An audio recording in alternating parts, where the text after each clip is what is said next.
So basically the plan today moving forward, you notice so far I haven't really shown any footage of morning hunts.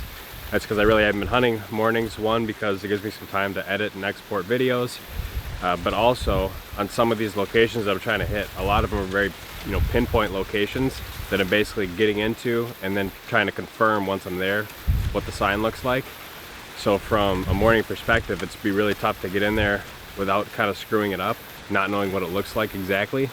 If I was going after any deer, yeah, sure, but if I'm going after what I think might be, a mature buck pinpoint type of spot, I feel more comfortable doing it in an evening sit.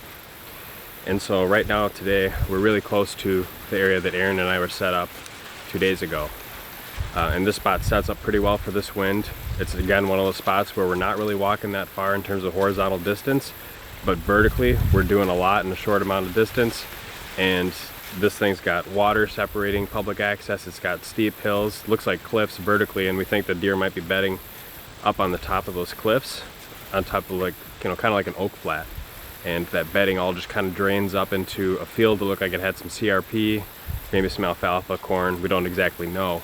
But the plan is to basically cross the creek, get up that steep drainage, and then try and see what we can see on that bench for sign. If we can see fresh tracks or rubs or some kind of indication that big deer might be using it right now, we'll set up right on that bench and try and get as close as we can. But I think we could get within 100 yards of the tip of the point.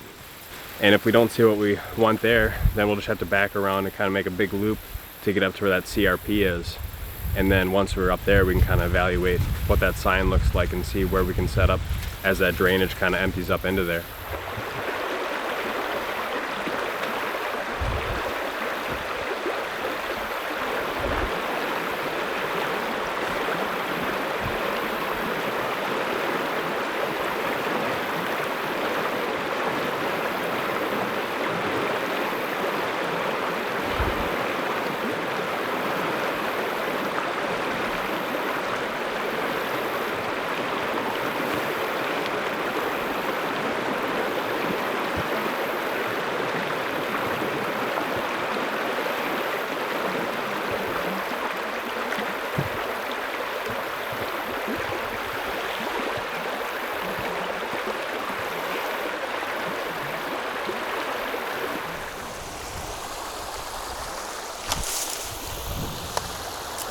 I thought about using that stick as I was about halfway through that current. I was like, that'd be a better idea than what I tried to do.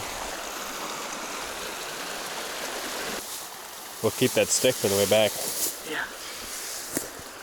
300 yards to the base of the valley, and then like 300 feet almost straight up. Like that. I mean, you can see it where we're headed. It's way up there by your head.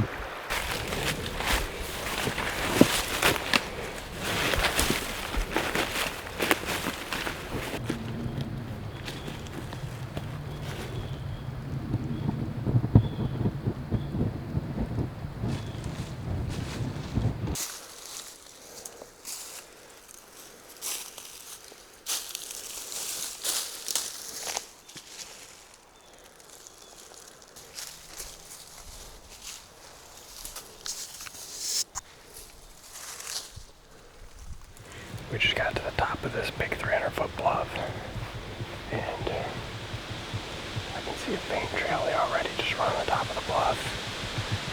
We're about 200 yards from the tip of the point that was overlooking the parking lot that we were at.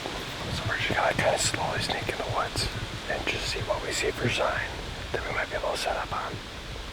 The wind's going this way, it's rolling off the bluff. So if we stay close, relatively close to the edge, we should be good from a scent perspective.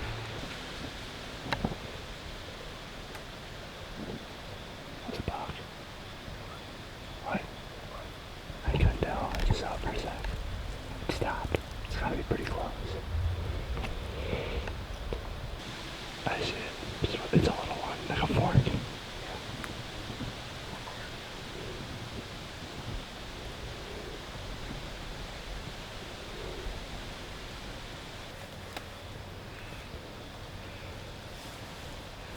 I think it looks good. It looks like it gets some use, but there's just nothing like super fresh. It just might not be being used right now. I haven't seen like fresh fresh track or like a newly opened rub, I say we just walk up to it and we take a look. If there's no indication of fresh sign by then, we back up, we head up toward that CRP. I mean, still, we're basically still on it now. Yeah. Yeah, we can.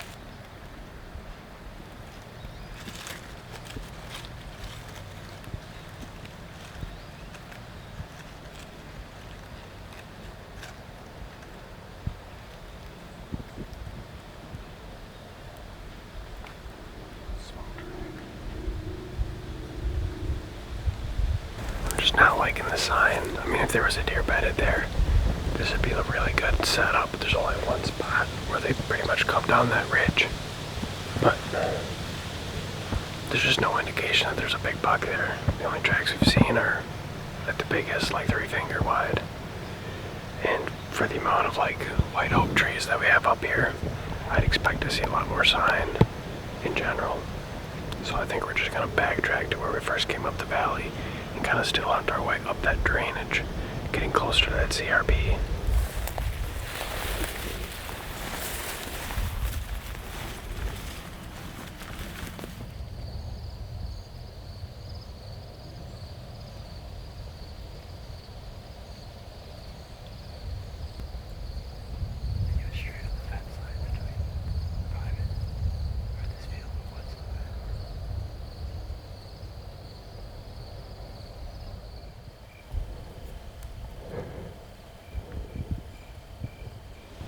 If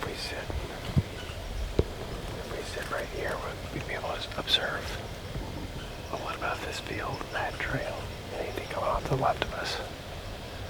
I think some of these deer are close enough now that I don't really want to risk going into the woods. Yeah.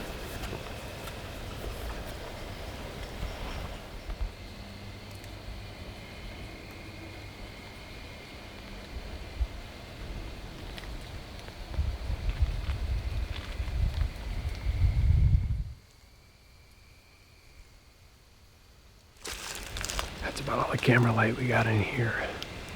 It's still fairly light up on the field.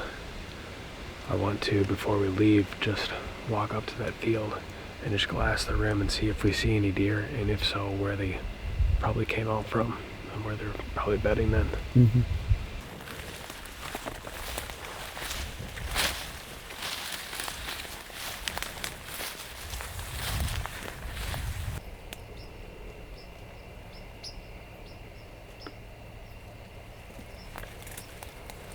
You see something?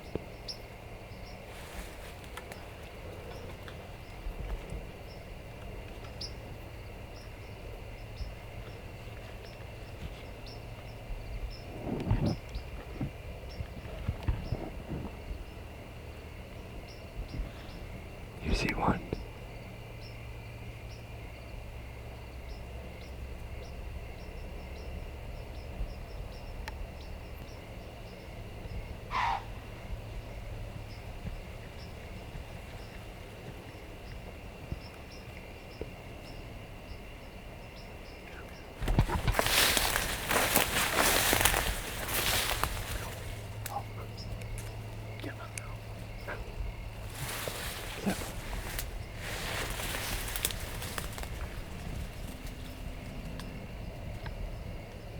Oh my God. That is a toad.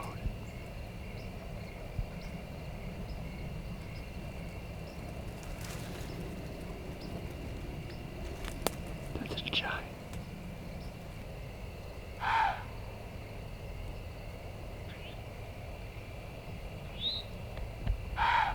Oh my. What is that thing?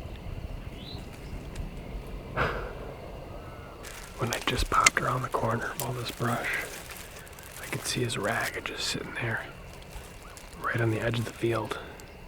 And I could see his chest patch, like he was facing me. And I ranged him at 47 yards, but I was fairly certain he was standing on that private field, so I wouldn't be able to shoot him. It would have been a really long frontal shot anyway. I probably wouldn't have taken that, but I figured, man, they're just bedding out in the CRP, I think. Yeah, that makes it super tough to hunt these these deer, because a lot of them, I think they're bedded right on this. Yeah, there's the edge of the fields. a lot of beds. I mean, it's like if you got the right tree that he's walking past. But the only way to really figure that out is to observe and just, you know, Yeah. this is the type of property that's built for observation sits. And we just don't have the luxury of observation sits right now. He had to have been bedding between us and the field, because where he's at, he would have, if he was bedding in the woods, he would have came right past us. So I'm sure he was bedded in this thick stuff right on the edge of this field. And here's the sketchy part of the trip. That big 300 plus foot nearly vertical ravine that we came up. It's all rocky. Now we got to go back down, and we are not looking forward to it. Be alright. We'll make her, hopefully. If not, it was nice knowing you.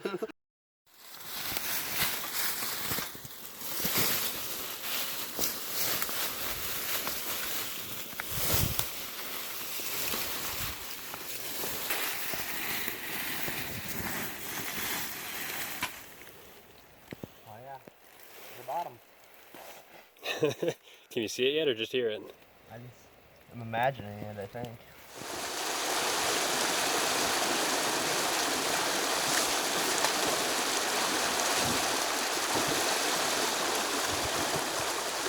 Stick.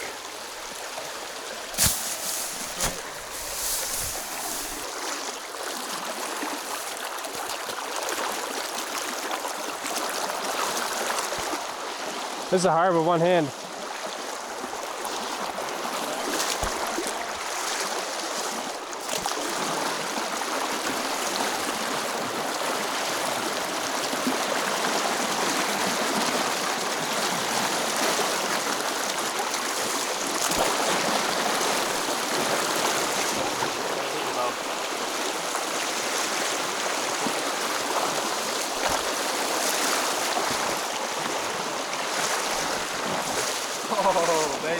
Oh,